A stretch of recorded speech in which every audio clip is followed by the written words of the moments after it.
Hey, it's Christy from NakedAwakening.com. We have our resident shaman, EarthThunder, here. We love her absolutely to death. She's amazing. She's brilliant. She's had a magnificent life. Very interesting woman, amazing woman, powerful woman. We love her. EarthThunder, tell us about yourself, please. Well, in introducing first, I'd like to introduce who is most important to me in the work is be loved to some. And be loved to some is an entity that came to me in 1992 through a very interesting experience because I didn't really believe in channeling up to that point. But I was up in the mountains doing some practice rain dancing, and the energy stirred up, and I could tell that the beetles were turning over, and everything was beginning to happen for the thunderstorm, and then the rain hit. And the next thing I remember, I was being pole vaulted about 3 feet in the air and came down on my head. And when I finally got conscious, there was a stone in the form of a skull that had some crystal flowing through it. And it was speaking to me, and it was asking me if I would be available to let her voice come through me. And I resisted for a while, even though I did take the stone, the boulder, the skull home with me. I resisted for a while, and then when I said yes, very interesting things started happening. I felt like the back of my head would open, and a 200-pound form of energy would come into me, fill me up, cause my knees to ache, my elbows to ache, my neck to ache, and this voice would come out of me that had a very unique accent. And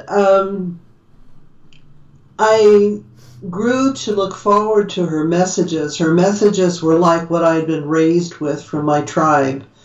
And they were common sense, they were encouraging, they were enlightening, and I grew very fond of her. And so then that went on for a couple of years, and then she asked me if I would marry my voice with her, that would make it easier on the process of how I then began to channel her. And so I finally said yes, I would. That was very scary because I didn't have any idea what I was agreeing to. And so she did marry, and then from that point on, she no longer entered my body in that same way. Instead, she just said everything I said was going to be what she was guiding to do in the healing and teaching of shamanism, and then just to relax and enjoy my life. And my life has been extraordinary since.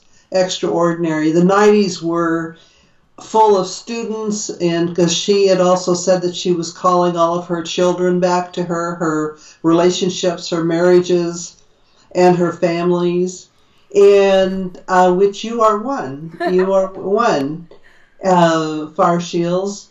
And so it's been a very, very, very wonderful, wonderful time. And she is available to all people to come and visit with us and ask questions and get guidance and healing and teaching for their lives. So that's who she is. Who I am is a traditional shaman, which traditional by the means of indigenous language means that you've lived at least 10 years outside.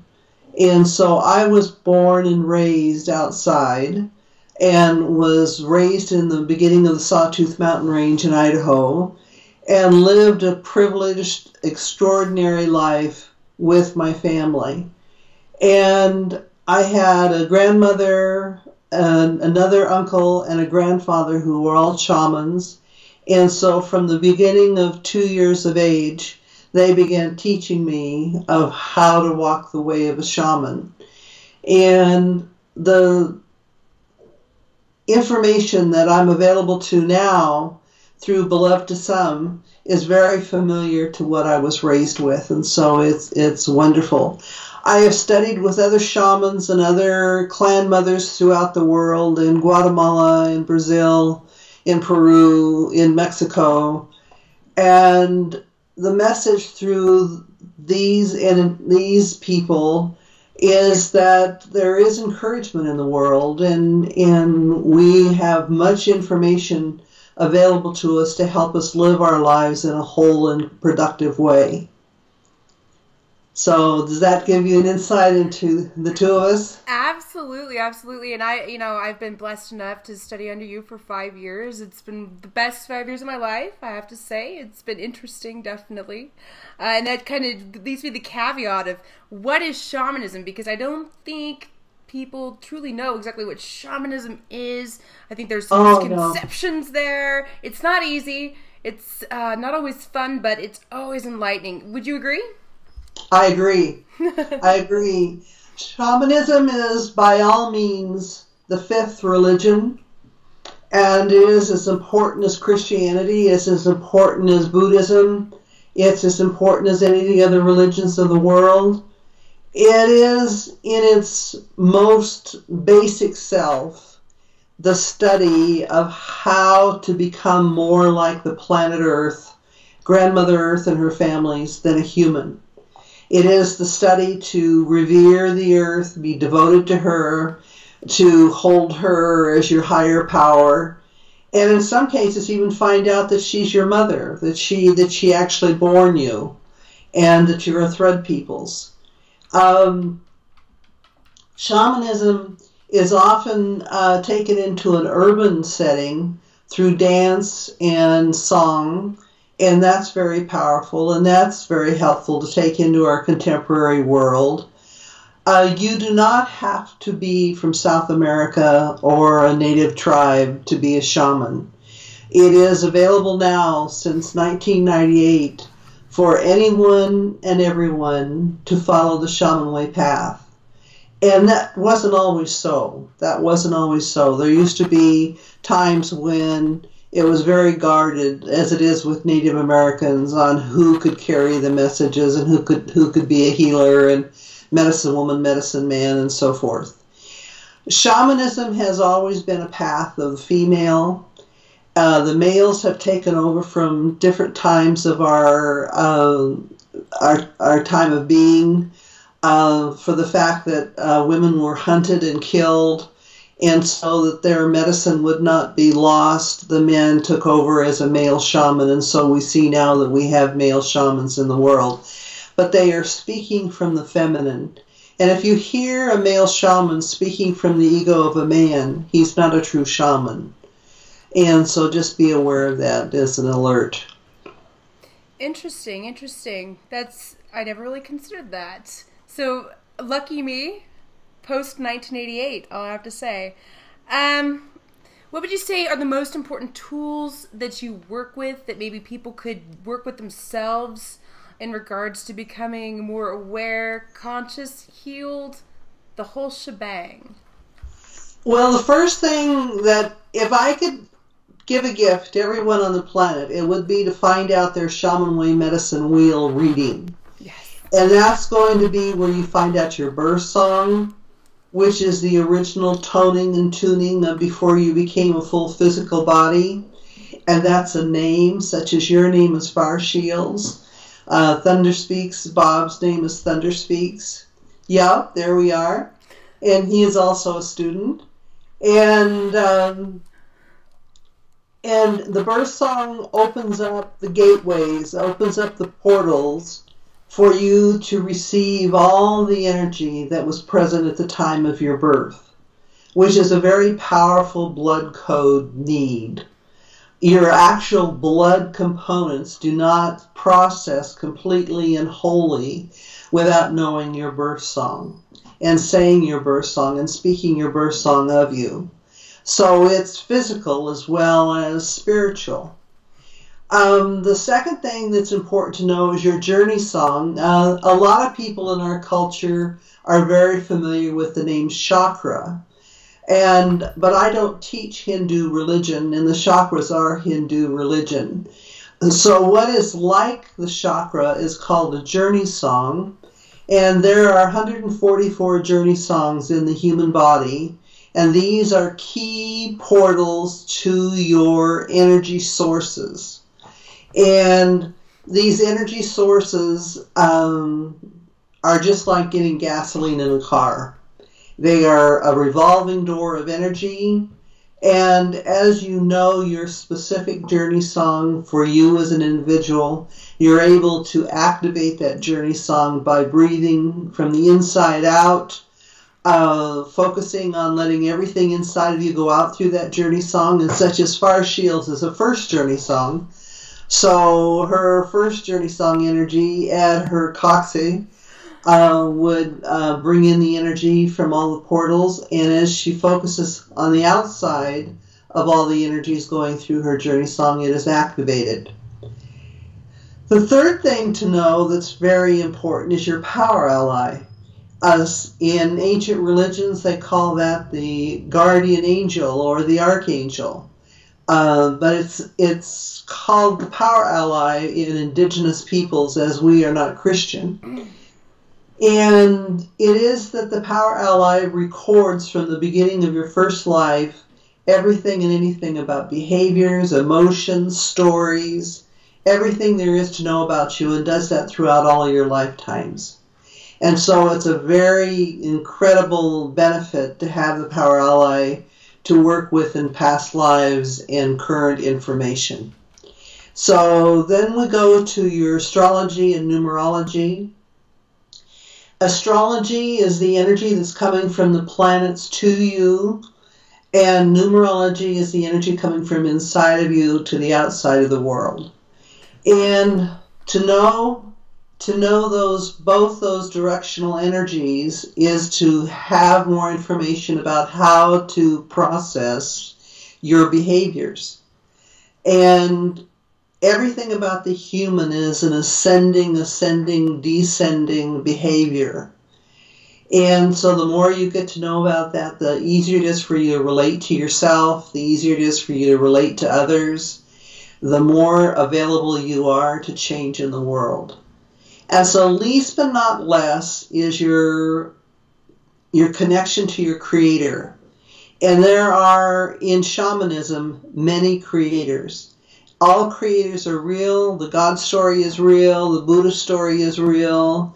The Palladian story is real. And so in knowing your creator, you have access to who to be devoted to. And devotion is a very important part of the human being. The human being grows very dark and very saddened by its very nature, that about 92% of the human body is killing itself. And in that aspect of what is in your body, the diseases, the bacteria, the different criteria of how your systems work, it's easy to become very dark. And by knowing your creator, you can then take that 8% and grow to the light. And so when we say walk to the light, that essentially is what we're talking about, taking that 8%, that 10 to 8%, and awakening the possibility to see enlightenment, the possibility to see privilege, the possibility to know what your job is on the world, the life work. And so creator is very important. So by having that in place, then you can wake up your seasonal family clans, which some people call them totems. But totems doesn't really describe it well enough. So they're actually family clans. In other words, certain people on the earth have actually been a coyote. Certain people have actually been a snake. Certain people have actually been a mosquito. Sorry to know that, but it's true. And so by knowing in the spring and the summer and the fall and the winter and the above and the below and the within, to know your family clans is to have a direct connection to your mother, father, grandmother, grandfather, aunts, and uncles who know you better than anyone. And through learning their behaviors, like for per se a coyote, you can learn the behavior of the coyote and notice in yourself that you have similar behaviors. And so then, as you introduce yourself to your family, to your friends, to your community, you're able to introduce yourself in a more realistic way, in a way that will honestly open up better communication, more productive lifestyle choices, and be that incredible gift to know that you're never alone. No one ever forgot you. That's beautiful. Yes, isn't it though? Isn't it exciting? It is, and it's a great way to, see. I know that you've brought it up, at least, that there can be conflicts between certain animals and certain times. It seems empowering that you can be aware of that. Oh, yes. Well, like I had an experience of being in a relationship with a person who was a cougar, and I had rabbit in my medicine wheel. And so it was always, our behavior together was very much like the cougar and the rabbit. She was always hunting me. And it was always a negotiation of how to get her to stop that. And so once we really realized that we were of the family of the rabbit and the family of the cougar, we were able to make decisions of how to moderate that. Absolutely. And it worked out very well, and it can among people, and the same in the workplace. You find out who your employees are and who the management is, and you get a much better relationship knowing who your family clans are and how those behaviors work through you. Absolutely, I completely agree. Knowledge, knowing these things helps you just, maneuver. I mean, it seems to be universal. It just even knowing bad things about yourself. I mean, maybe things that you may consider bad or whatever. I mean, just having that awareness is so empowering. And just kind of moving on here, we all know that things are tough right now. Everyone's struggling, having some issues. And, of course, the being aware of your family clans is a great tool. But are things getting any better? What's going on? Well, there was a time in the 90s, up until 1998, that it appeared things were going to get very dark, and you had Y2K, and you had many other world experiences that were very dark and very destined, it looked like, to bring the end of the earth. And in fact, it was the end of the fourth world, and that fourth world was what our planet had programmed herself to have, and the planets that support her have programmed themselves to have. So in other words, in regard to water, food, air, life-saving elements, it was the end. And then in 1998, the Age of Enlightenment became more real, and what we call the fifth world came into position. And that fifth world is where we are going to live a more energy-based life rather than the burden of your physical-based life. And as all things do, it'll probably take 1,000 years to work that out. And so it's very slow and very methodical. But it is, in fact, I want to say, with all of my benefit to information, life is getting better on this planet. There are fewer people starving to death. There are fewer people at war. There is less conflict in all ways throughout the planet. We still have the media that, of course, points out all the ain't it awfuls and the bad stuff, but it's not as much of it as it was. And definitely science is finally catching up. I love that now people who study insects talk about the family of insects like we do family clans. And science is actually saying that they have communication, that they actually have relationships, that they actually have messages to give us to teach us on how to be a better human. And so science is really catching up and taking a position that is much less ego-based than it ever was before. And so I find that very encouraging. And as I talk to other teachers and healers around the world, we all seem to be saying the same thing. It is getting better. We have something to look forward to. Now, it doesn't mean that you're not going to go through hard times and that you're not going to go through a lot of strife. just understand that this is a slow process. The very life of the human is a slow process, and your many lives together is a slow process. Absolutely. That's, again, I have to agree with you. It seems to be across the board. I feel it. You feel it. Everyone seems to be feeling it. Something's up. And it's exciting. Yeah. Definitely. Definitely. Now, everybody, of course, wants me to ask you this question, because it's so important in the human experience. How do I find love? What's up with that? That is an excellent question. An excellent question. It is that in Indigenous way, if we follow on how Indigenous peoples found love and relationship in their tribe, it was that each individual would have a growing understanding of nature and the planet and the planets.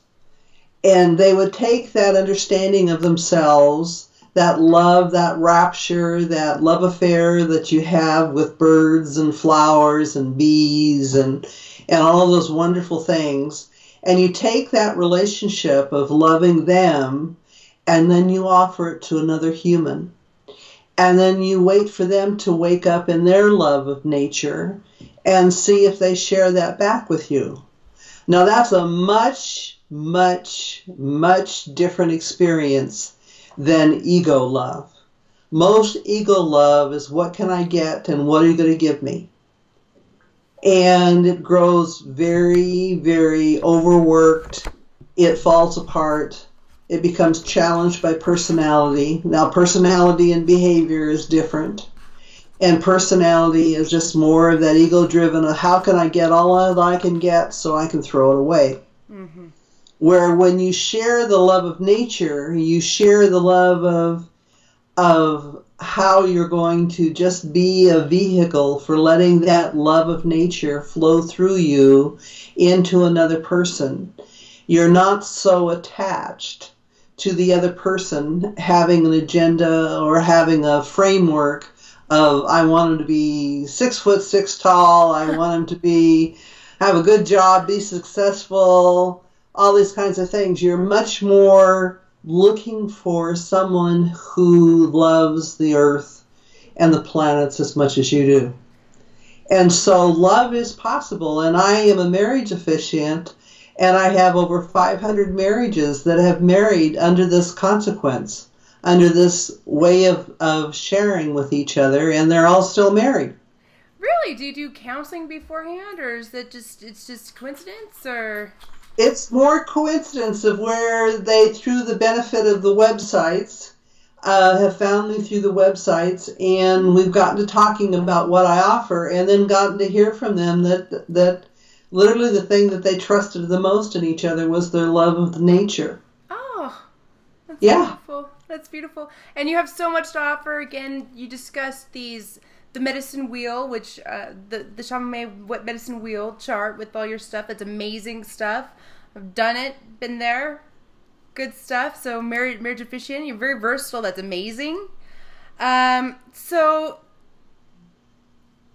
even though I know you don't really necessarily have to go abroad, but to be a reservation, how do I put this? Do you have to live in South America or reservations to actually be a legitimate shaman? Because I'm, look at me. I'm a white girl. So, I have my own thing. I have my own thing that I do. But what are your thoughts on that? You truly do not have to only go to South America to work with a male shaman. You do not have to be on a reservation with Native Americans to be a shaman. Again, as I said before, in about 1998, there became a shift between this fourth and fifth world, that your everyday human who lives an everyday life could actually hear the information, the guidance for healing and teaching in the Shaman way, and could function as that shaman. And I have over 10,000 students. Yes, it's been a very busy, right? 50 plus life. Yes, and you. Yes. I'm your favorite. Okay, I will make you answer that. Moving on. I'm supposed to have favorites, but I do. Yes. And so I think that's very important because science, the educational world, other religions do not give shamanism the benefit of acknowledgement that come to other things.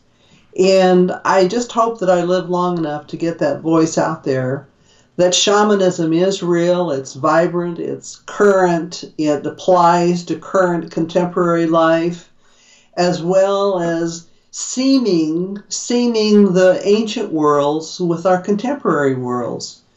Such as in Western, I'll divert a little bit, but I'm a belief that we need Western medicine and indigenous medicine in the same way. It's just a different timing of when it goes through the body and how it works. But all Western medicine came from an indigenous belief or process of bringing it together and putting it together. And so I think that's valuable to know, because as we live this very fast contemporary life, which it does, there's people that don't even take a week's vacation anymore.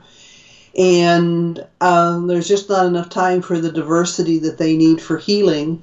Western medicine can step in and can support what they need. So having a shaman to work out with the individual their taking of Western medicine by adjusting the energy so that it's more supportive of the body than doing it without a shaman's help is very helpful. Every little bit helps. If you don't mind me injecting a little caveat here, let me know if it's not cool. But the difference between spiritual counseling and shamanism, I think that people might be under the impression that those are the same thing, one and the same. What would you think? What do you think? Just real quickly. They are relatively the same. To look at how we divide the religions, where religion is what it is, and then spirituality is more the positioning of having a connection to the planet, having a connection to the other planets. And where religion is a basic religion, as we know, the Christian religion is more cult-like, more based in devotion to an entity that's male, that's white, that's blue-eyed, that is conditioned on keeping you in a childlike position. And so spirituality holds open that there's many ways, many creators, many walks, many ways to get to a life of devotion. And so it is the same in many ways. Shaman Way really is more specific in that it's based on the medicine wheel. And the medicine wheel is a wheel of seasonal directions and guidance with animals and plants and bugs and snakes and all sorts of things that help you learn how to be a human.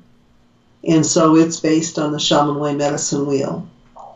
We have, by the way, for those who want to join in, we have 66 incredible medicine wheels, Shaman Way medicine wheels in the Boise, Idaho area, which I'm based in Boise.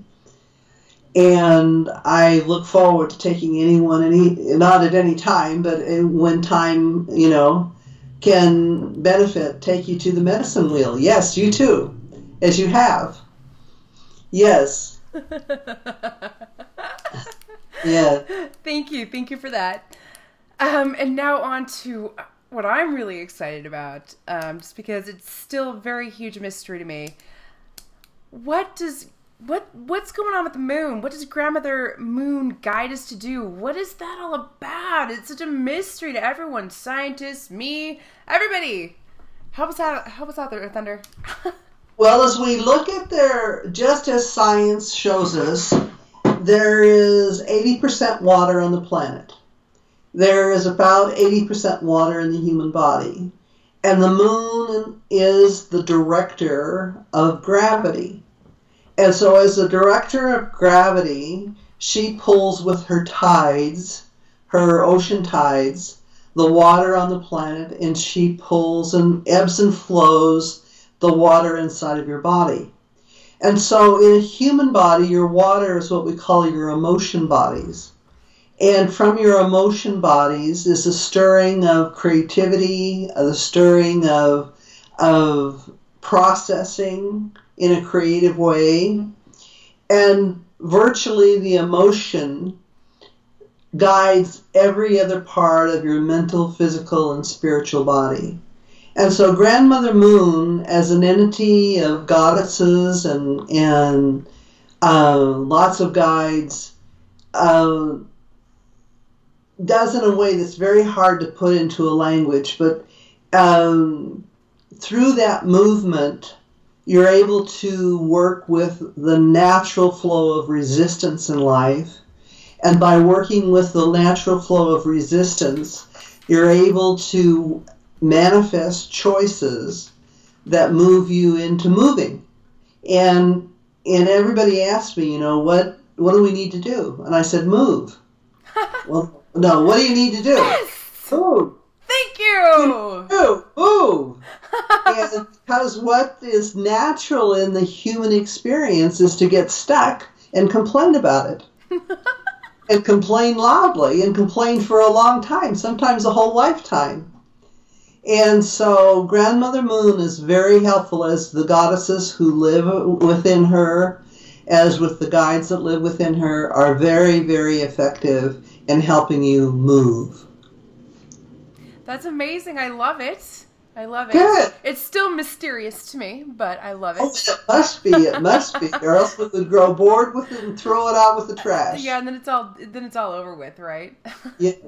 So I did have a request from a friend in regards to the 13-month lunar cycle.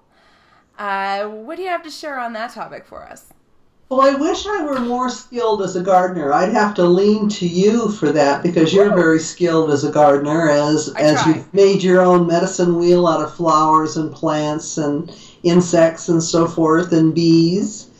That in that mastery of gardening, of being able to grow one's own food, the moon is very involved in that growing cycle. Very involved. There's a time to plant, there's a time to sow, there's a time to weed, there's a time to take it all down and start over again. And a 13-month moon cycle is what existed before the Roman establishment of taxation and the abuse to tribal people and all of that started back with the Roman people. And before then, every calendar was a 13-month calendar. Now, so all of that aside, what we are experimenting with now is to see when the beginning of the 13 moons begin. What we've been doing for about the last 10 years is have had the year begin in autumn, when it is the birth date of the Earth. That is her actual birthday. And at that birthday time is the best time to make resolutions instead of January. Who wants to make resolutions in the middle of winter? I don't know. I just want to go sleep. Yeah, exactly. Cold out there. And so it's no wonder those resolutions don't work out. And so by having it at the first of the autumn, you get to work out resolutions, you get to harvest, you get to glean, you get to store, you get to do all sorts of wonderful things that are helpful because of this 13-month calendar. And I'm available to send that to anyone who wants it. I have it, and by this wonderful gift, the 13 moons is exactly like the squares on a turtle's back. A turtle's back actually has 13 little squares, of which the moon cycles fit into those squares ideally. And so it makes it lots of fun to look at and process through the turtle medicine, in which, again, the earth by indigenous people was always called the turtle. And so it all joins together in that way. And so I'm at the email of oceanearth.earthocean@gmail.com. And I'd be happy to send the 13-month moon calendar to anyone who wants it. Yeah, we also have an email for you at Naked Awakening as well, oh, that's right. And it just forwards right on to her. So if you didn't get to jot that down, just go to our website, go to our page, contact us. Boom, she's got it. So great.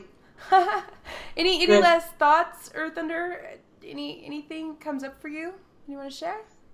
I think the biggest thing for me is just I hear people's language affirm certain statements. And I want to scream in their face and say, stop it! Stop it, stop it, stop it! Think about what you're saying, because every vowel, every consonant that comes out of your mouth creates something. And as it creates that, that's not often it's not what you want to live with. And so by repeating the same thing in an affirmative way, the opportunity for affirmative life comes to you. By repeating conflictive voices and comments and stories and behaviors, then conflict is increased. And it's not as simple as saying just that, but it is that. It is that be watchful of what you say, be watchful of what you think. Be watchful of what you spend your life focused on. We have this amazing planet that has parts of it that's never been discovered in any way, like the ocean. The ocean is the least, it's like your brain. It's been the least studied of anything on the planet. And you have all these things in this wonderful home that we live in that we could study and make a part of our life. But what do? We instead go off on rants and rages about things that can't possibly produce benefits in your life. And I grow weary at times. Waiting for people to catch up with themselves. Because if I'd say stop it, then that would be conflict. And not make them very happy because it'd look like judgment. Mm-hmm. And so I'm at a loss of knowing how to help, how to guide, how to support. And so any suggestions I can get as feedback to increase my community in that way, I would be very open to that. Well, I know we're all guilty of it at some point. I know I am. It's tough, but, here at Naked Awakening, we are looking into etymology and getting into this topic, really digging in deep into this. In fact, we're even looking at Shamanics, which is amazing. Music, sounds, how does it affect you cellularly? It's so fascinating. When science hits art and spirituality, it's just, it's a whole new, you're taking it to a whole new level. So I very much appreciate that. You were beautiful and wonderful, and I love you so, so, so much, EarthThunder. Oh, and the love, it comes back to you multifold, to both you and Thunder Speaks. I love you dearly, both of you.